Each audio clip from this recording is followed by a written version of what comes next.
People with learning disabilities experience poorer physical and mental health and have shorter life expectancies compared to the general population. In addition, they also experience higher levels of pain due to the greater frequency of health conditions that are associated with pain and discomfort. The most common health conditions amongst people with a learning disability include gastrointestinal problems, respiratory disease, dental problems and epilepsy. Gastroesophageal reflux disease, otherwise known as reflux, is particularly common in people with a learning disability, and around 50% of people with a profound learning disability will develop reflux, compared to only 10 to 20% of people in the general population. Reflux is a condition where stomach acid leaks up into the esophagus, and it can cause a range of symptoms including heartburn, acid reflux and pain and difficulty with swallowing. And actually it can be even more frequent among people with certain syndromes. For example, over 90% of individuals with Cornelia de Lange syndrome have reflux.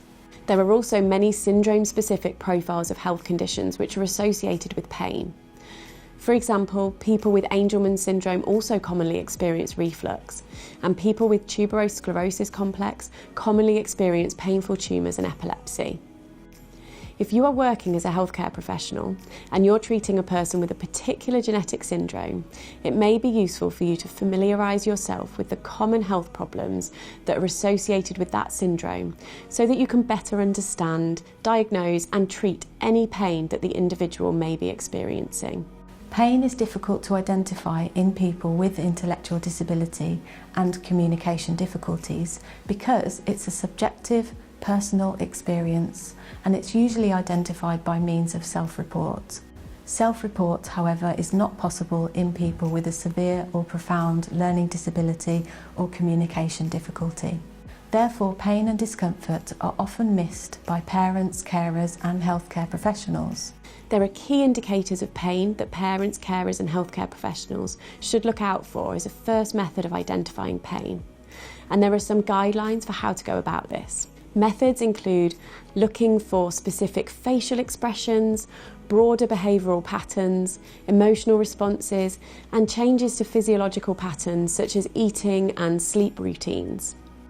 The Face, Legs, Activity, Cry, Consolability Scale, or FLAC, is a standardised measure which consists of 5 subscales, each of which describes a collection of behaviours that may be useful for indicating pain. It may be useful for you to familiarise yourself with this scale so that you can look out for pain in your patients. Some specific examples of pain indicators that are identified by the FLAC scale are having a frequent to constant quivering chin or clenched jaw, kicking or the legs being drawn up, being arched, rigid or jerking, crying steadily, screaming or sobbing, frequent complaints, and being difficult to console or comfort. Another widely employed observational measure of pain is the Non-Communicating Children's Pain Checklist, revised. This is a 30-item questionnaire which asks the person who's completing it to rate how often behavioural indicators of pain are shown by a person over a 2-hour period.